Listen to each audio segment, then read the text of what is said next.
Yo, I've been coding for nearly 8 years now, and the times where I've been most consistent are when I'm having fun working on the apps I'm building. A lot of people, especially in the beginning, can think that coding isn't for them and it's just fun for other people. In today's video, I want to share my step-by-step process that I use to keep coding fun over the long term. Despite being a computer science student and having a software engineering internship, I'm still constantly finding ways to have fun and be excited to code on my projects, so I hope this video will be valuable. The first step to make coding more fun is to treat it like a video game. In a lot of ways, it kind of is. You have different technologies that you learn that are each its own level with rules you have to follow.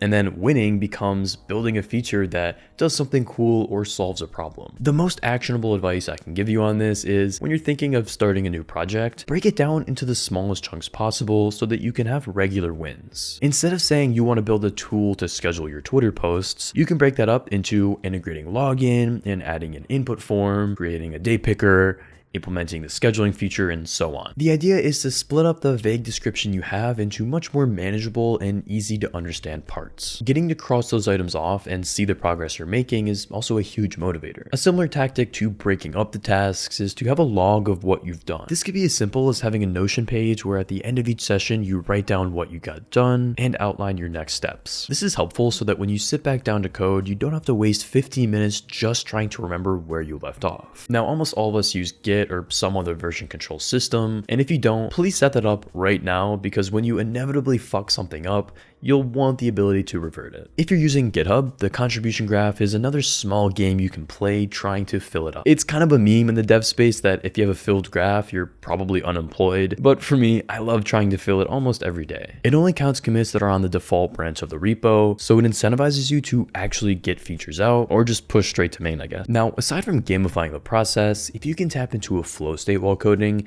this is where you can get a ton of work done and deeply enjoy it. If you're unfamiliar with the concept of a flow state, it's essentially where the work feels effortless and you're completely focused. For me, I'm able to enter these states most effectively when I block out a specific amount of time where I eliminate all distractions. This means throwing on some lo-fi music, putting my phone on do not disturb, and removing everything off my desk. I do think having a clean workspace helps a ton for this, because being comfortable at your desk is a part of getting into the mood, though that doesn't mean you have to have anything fancy. Now, while flow states are great, they don't last forever, so in between and before them, what you should do is warm yourself up. Like I mentioned with logging your work, you should take time to review how your previous session went and set clear goals for the upcoming one. Like I mentioned with logging your work, you should take time to review how your previous session went and set clear goals for the next one. In a similar vein to flow states, knowing how to get good dopamine from coding is a great way to stay focused and motivated. By far the easiest way to do this is limiting screen time on your phone. I use an app called Opal for it to block all social media apps from 4:30 when I get up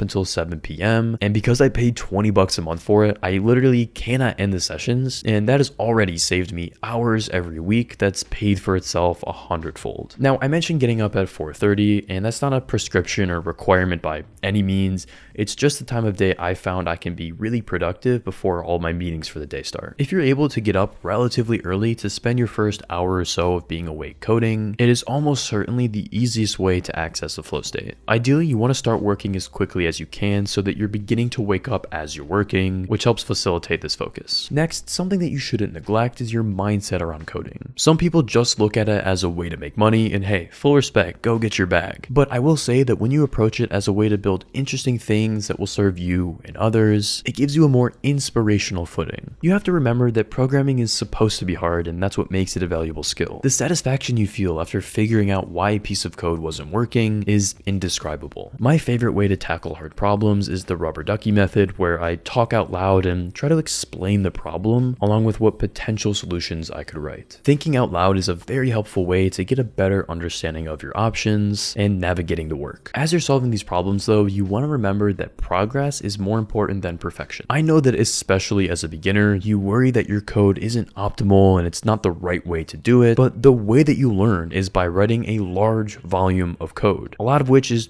going to be shitty. In the last year or so that I've been more intensely coding, I've not put much thought into how good is this solution because I know that over time it's going to naturally get better. Looking back at my projects from even just a couple of months ago makes me realize just how much I've learned. Now, today's sponsor is Lumos by Sharge, who we've worked with on the channel before, and they're creating AI glasses for daily wear. They have a timeless design perfect for everyday wear. They look just like ordinary glasses and seamlessly fit into your daily life without bringing a lot of attention. The adjustable nose pads in ergonomic shape fit a variety of face types for a comfortable fit. They have a 60 megapixel Sony camera that you can use to effortlessly capture 4K high-res images completely hands-free. This is great to capture first-person photos to send to friends or family. You can also record 1080p 30fps video and use the triple array microphone for clear stereo audio to create immersive videos. The coolest part is access to the Lumos AI assistant powered by GPT-4o. It lets you ask anything about your day, whether it be a landmark you're looking at or the weather. You can also snap meeting slides and lectures directly from the glasses and get summarized. They're privacy focused, using local storage and encrypted cloud access when required. If you're interested in checking out the Lumos AI glasses, head to the link in the description, and thanks to Lumos for sponsoring this video. As you go through that education process though, there are some things you want to prevent that can drain the fun out of coding. The first is, to the extent you can, stop writing boilerplate. What I mean by this is not constantly writing basic API endpoints that don't have much specific business logic. I say this as I've been building Sidebar, my SaaS dashboard boilerplate that has been very valuable for me, but I've gotten to a point with it that just working on generic features is boring. The best way I'm finding to write code is in a more modular way. This means that as much as possible, you try to make things generic enough that with minimal effort, it can be pulled out and used in another project. This is incredibly important as a solo dev when you're working on several apps, so that you can focus on just building the features that are specific to each one and not rewriting auth or your Stripe integration over and over. Thinking about this modularity does cost an additional time investment in the beginning, but over time you have to write less and less of this, and it makes the process more fun. As proof of this, I'm working on the MVP for my first startup right now, which I'll talk more about in the next week or two, but not having to rebuild authentication or my dashboard has been super clutch. Now, when you're building projects, especially if you have the goal of monetizing them, it's very easy to fall into the trap that you have to move as fast as possible. Don't get me wrong, there's definitely value in shipping fast, and if you've never launched a product, you need to do that, but in the long term, taking things a little slower to have fun while you code is how it remains that way over months and years. Great software takes time to build, so don't feel bad spending that extra time to make that button look a little bit better. When I'm coding, I use various different technologies, and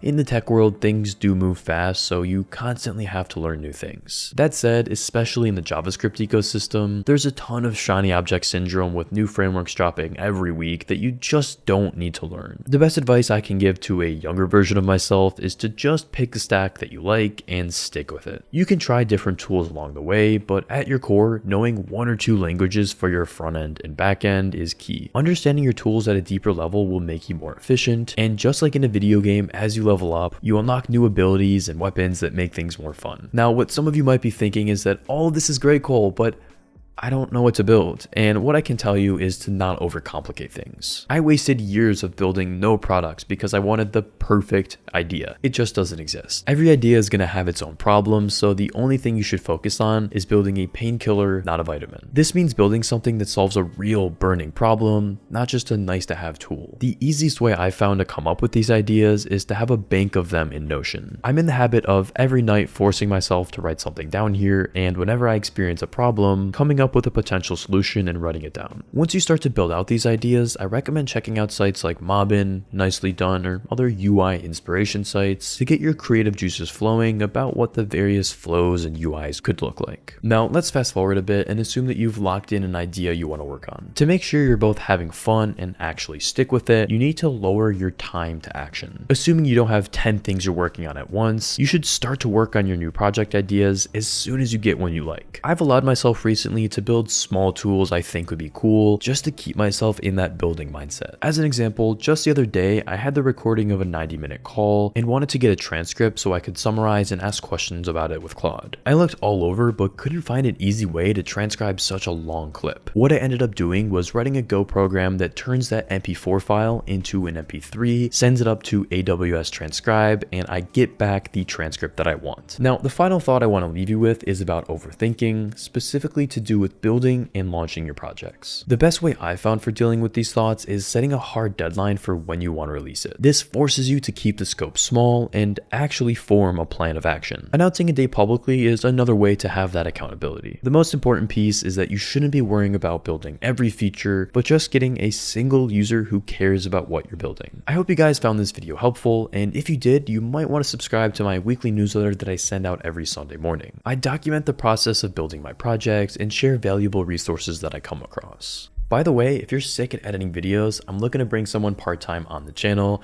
And in the future, this could be an in-person role where we're just working, documenting the process of building really cool shit. So if that sounds at all interesting to you, please go to the page on my website. I'll have more information about this. All of that linked down below.